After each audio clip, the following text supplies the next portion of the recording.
back, ladies and gentlemen, to This Week in the Meta.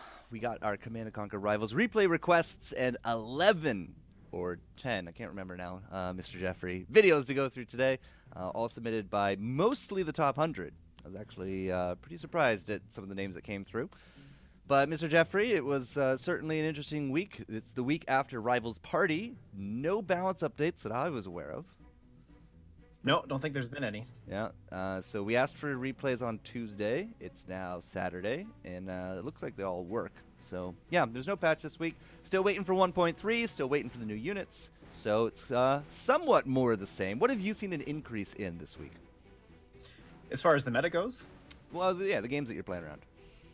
Yeah, well, so I kind of mentioned this before, but I've been seeing a lot of lasers in the past, like lasers and missile openings. But now, I think you saw this too in the Champions. There's so many more rifleman openings. Yep. It's weird. Like, why the change? I'm not sure. It could be because of the ladder reset, maybe. Like, I've noticed it sort of at the very beginning of ladder reset, it was a lot of lasers and missiles, and now it's shifted into rifles. So maybe people are figuring out that double harvester openings aren't great, because typically that's why you open with lasers or missiles. Like, you don't run a really cheap unit for that reason. Mm-hmm. So that could be why, just switching it up to more aggressive playstyles. But yeah, that's probably the biggest change I've noticed. Other than that, the decks seem more or less the same. Like, you still see Giga Cannon in the meta, you still see Infernos, you're still seeing MLRS decks, you're still seeing your standard mid-range decks. MLRS is the rise for me. I've definitely seen a lot more of them. Probably see one or two here today as well. The no harvester decks are starting to fall down a little bit as people get more used to them. So I've definitely seen a fall in my win rates with my the MG squads that you introduced. So yeah, it's not doing as great as it was before. I think partially because of the meta, but also, yeah, like you said, people are figuring it out. Once they see the strategy, they're like, oh well, I've played this before, I know what to do, and that's probably my fault. I've put so many games on that deck. That now people know about it. So I expected that to happen though. Well, no MG squads here in our first game of the series, but Silvercruise versus JOJO from China here on Lone Spire. This will likely be that rifle opening that we were talking about. Silvercruise, I don't actually think I have rifles in any of my decks right now, but for an opener scout, the rifles can go a long way. JOJO definitely looks like he wants to sit back a little bit more, look more towards the end of the late game, but Lone Spire is definitely a map good for the Giga Cannons, and Silvercruise has himself Jade and the Chem Troopers, so you can probably expect some explosions going into this one. Yep, I would say so. That's a pretty accurate depiction. So, as we go into our first matchup, that is... Hello, webcam. Goodbye, webcam. Definitely did not need you on the replay screen. JOJO and Silvercruise to start things off here this week, guys. All right, good. There's no webcam on this scene. I was like, all right, but we're good. Yeah. Well, like you said, rifle opening, pretty standard. He went rifles first, then harvester. That's interesting. I'm always curious about that change up. Like, do you go harvester first or unit first? But he decided to go unit first. Doubling Lasers are just down. gonna sit there. Yeah. Now that's always an interesting choice too.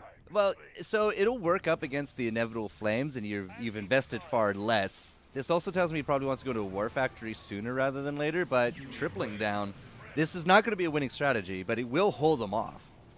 Yep. Yeah, it will. And this is why it's not a winning strategy, because now you've broken the 2v1. So I expected this buggy to come before the third guy, but we've also been charging the pad for a good bit here, Jeffrey. Yeah, and that's kind of important, because JoJo's strategy is going to be to pull out his expensive units sooner than later. So the more that Silvercruise can charge the pads, the better. That buggy might last long enough. The bike should seal the deal because of the block. If he can dance, it doesn't matter. Doesn't need to dance. But he's not blocking on the bottom pad. What a misplay by JoJo there. I think he could have paused it there, but decided not to, I guess.